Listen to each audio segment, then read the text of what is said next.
Halo semuanya, kembali lagi dengan saya Diego Armando Bustani. Jadi di video kali ini saya ingin menjelaskan tentang penggunaan informasi akomodasi penuh dalam penentuan harga transfer. Baik, jadi langsung saja kita ke latar belakang timbulnya masalah harga transfer. Masalah penentuan harga transfer dijumpai dalam perusahaan yang organisasinya disusun menurut pusat-pusat laba, dan antar pusat laba yang dibentuk tersebut terjadi transfer barang atau jasa. Latar belakang timbulnya masalah harga transfer dapat dihubungkan dengan proses diferensiasi bisnis dan perlunya integrasi dalam organisasi yang telah melakukan diferensiasi bisnis. Lalu selanjutnya ada diferensiasi, diversifikasi, dan integrasi. Diferensiasi adalah proses pembagian pekerjaan menjadi tugas-tugas yang diperlukan untuk mencapai sasaran organisasi. Diferensiasi dapat berbentuk vertikal dan horizontal. Diferensiasi vertikal ditunjukkan dengan jumlah jenjang yang berada di antara direksi dan karyawan operasional. Dan diferensiasi horizontal ditunjukkan dengan banyaknya bagian yang dibentuk sepanjang struktur organisasi perusahaan.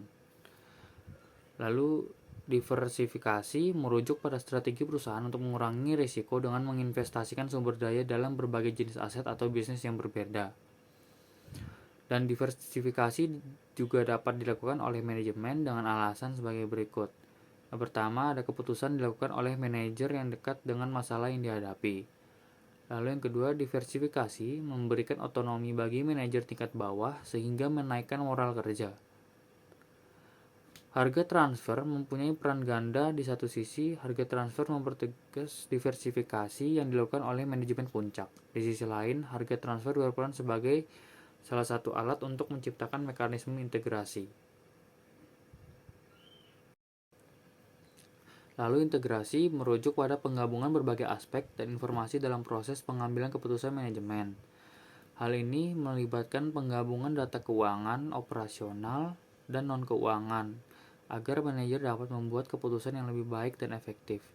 Integrasi ini membantu manajemen dalam merencanakan, mengendalikan, dan mengelola sumber daya organisasi secara holistik, sehingga mendukung pencapaian tujuan perusahaan. Lalu selanjutnya desentralisasi. Seringkali konsep desentralisasi disamakan dengan konsep divisionalisasi. Hal ini tidak benar. Desentralisasi adalah pendelegasian untuk mengambil keputusan suatu organisasi yang manajer tingkat bawahnya memiliki kebebasan yang besar dalam pengambilan keputusan. Adalah organisasi yang besar tingkat desentralisasinya. Sebaliknya, suatu organisasi yang seluruh pengambilan keputusan terpusat di tangan manajer puncak disebut sebagai organisasi yang tingkat desentralisasinya rendah atau yang bersifat sentralisasi. Lalu, konsep harga transfer. Dalam arti luas, harga transfer meliputi harga produk atau jasa yang ditransfer antar pusat pertanggungjawaban dalam perusahaan. Dengan demikian, pengertian harga transfer ini meliputi semua bentuk alokasi biaya dari departemen pembantu dan departemen produksi dan harga jual, produk atau jasa yang ditransfer antar pusat laba. Contoh pengertian harga transfer dalam arti luas adalah biaya listrik ke departemen-departemen lain yang menikmati listrik dan harga jual produk yang ditransfer dari pusat laba ke yang satu ke pusat laba yang lain dalam perusahaan yang sama. Dalam arti sempit, harga transfer merupakan harga barang dan jasa yang ditransfer antar pusat laba dalam perusahaan yang sama. Karena manajer pusat laba diukur kinerjanya berdasarkan laba yang diperoleh, maka setiap transfer barang atau jasa antar pusat laba selalu diperhitungkan di dalamnya unsur laba. Penentuan harga transfer atau transfer pricing dalam perusahaan yang telah mendesentralisasikan organisasinya ke dalam pusat-pusat laba menimbulkan berbagai masalah, terutama masalah yang menyangkut penentuan harga transfer yang adil bagi semua pihak yang terkait, masalah motivasi, pengukuran kinerja, dan masalah pencapaian tujuan perusahaan secara keseluruhan. Lalu selanjutnya karakteristik harga transfer. Jika antar pusat laba dalam suatu perusahaan membeli dan menjual barang, ada dua macam keputusan yang harus dibuat. Yang pertama, ada keputusan pemilihan sumber atau sourcing decision.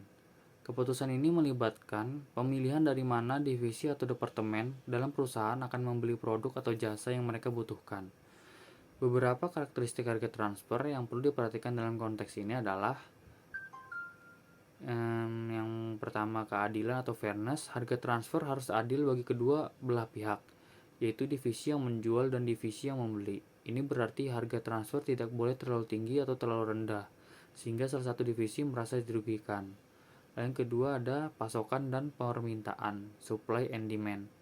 Harga transfer sebaiknya mencerminkan pasokan dan permintaan yang sebenarnya. Jika suatu produk atau jasa langka, harga transfernya mungkin lebih tinggi. Lalu ada keputusan yang kedua. Keputusan yang kedua adalah keputusan penentuan harga transfer atau transfer pricing decision. Setelah memilih sumber, perusahaan perlu menentukan harga transfer yang akan digunakan. Beberapa karakteristik yang perlu dipertimbangkan dalam keputusan ini adalah yang pertama ada tujuan manajerial atau managerial objectives. Harga transfer dapat digunakan sebagai alat manajemen untuk mendorong atau memotivasi kinerja departemen atau divisi tertentu. Tujuan ini harus selaras dengan tujuan perusahaan secara keseluruhan. Lalu yang kedua ada penghindaran konflik. Harga transfer sebaiknya ditetapkan sedemikian rupa sehingga menghindari konflik antara divisi atau departemen yang terlibat. Ini mungkin melibatkan pembentukan peraturan atau kebijakan internal yang jelas. Lalu yang ketiga ada keberlanjutan atau sustainability. Harga transfer harus menghasilkan keberlanjutan jangka panjang bagi perusahaan dan tidak hanya fokus pada keuntungan jangka pendek. Lalu yang keempat ada ketepatan harga pasar atau market based pricing. Dalam beberapa kasus, harga transfer mungkin diatur agar sesuai dengan harga pasar yang berlaku di luar perusahaan. Karakteristik ini penting untuk memastikan bahwa harga transfer yang dipilih sesuai dengan tujuan perusahaan, adil bagi semua pihak yang terlibat, dan tidak mengakibatkan ketidakharmonisan atau konflik di antara divisi atau departemen yang berbeda dalam perusahaan. Selain itu, perusahaan juga harus mematuhi peraturan perpajakan dan regulasi yang berlaku terkait dengan harga transfer. Harga transfer pada hakikatnya memiliki 3 karakteristik berikut ini.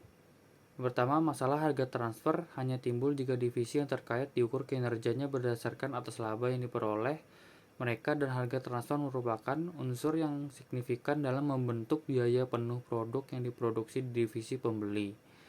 Lalu yang kedua, harga transfer selalu mengandung unsur laba di dalamnya. Lalu yang terakhir ada harga transfer merupakan alat untuk mempertegas, diversifikasi, dan sekaligus mengintegrasikan divisi yang buruk. Lalu selanjutnya masalah yang dirundingkan dalam penentuan harga transfer.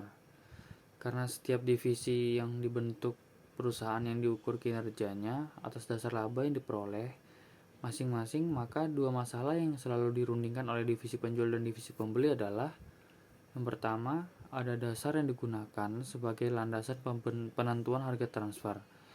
Dalam penentuan harga transfer, divisi pembeli dan divisi penjual harus menyepakati dasar yang akan dipakai landasan penentuan harga barang yang ditransfer antar divisi tersebut. Lalu yang kedua ada besarnya laba yang diperhitungkan dalam harga transfer. Dua faktor yang harus dirundingkan antar divisi penjual dan divisi pembeli dalam menentukan besarnya laba yang diperhitungkan dalam harga transfer adalah faktor yang pertama ada dasar yang digunakan untuk menentukan laba yang diperhitungkan dalam harga transfer. Lalu faktor yang kedua ada besarnya laba yang diperhitungkan dalam harga transfer. Selanjutnya, metode penentuan harga transfer. Ada berbagai metode penentuan harga transfer menurut dasar yang digunakan dalam penentuan harga transfer. Berbagai metode tersebut dapat dikelompokkan menjadi dua berikut ini. Yang pertama, penentuan harga transfer atas dasar biaya atau cost-based transfer pricing. Dalam penentuan harga transfer ini, harga jual barang harga yang ditransfer antar divisi didasarkan pada biaya penuh produk yang ditransfer.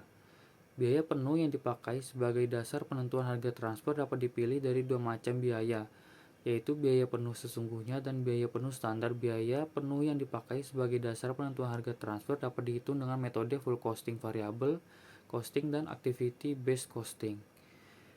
Lalu, kelemahan yang melekat dalam metode penentuan harga transfer atas dasar biaya adalah Yang pertama, dalam menetapkan harga transfer, harus dicapai persetujuan lebih dahulu antara divisi penjual dan divisi pembeli mengenai biaya apa saja yang dapat diterima sebagai dasar penentuan harga transfer.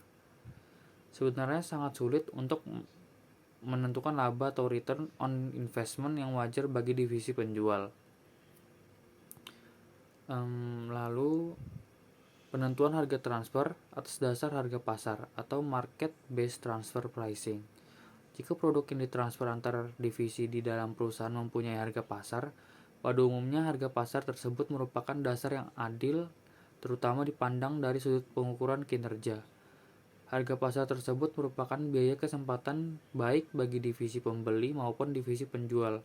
Bagi divisi penjual, harga pasar merupakan penghasilan yang akan dikorbankan dalam harga transfer produk kepada divisi pembeli. Sedangkan bagi divisi pembeli, harga pasar tersebut merupakan biaya yang seharusnya dikeluarkan jika produk tersebut dibeli dari pihak luar. Lalu yang terakhir ada pengelolaan harga transfer. Karena penentuan harga transfer berdampak langsung terhadap laba divisi yang terlibat dalam transfer produk atau jasa. Sistem penentuan harga transfer memerlukan aturan formal agar dapat dilaksanakan secara berhasil. Dua aturan formal yang perlu ditetapkan adalah aturan negosiasi dan aturan penyelesaian. Jika negosiasi menghadapi jalan buntu, negosiasi yang pertama, negosiasi antar divisi.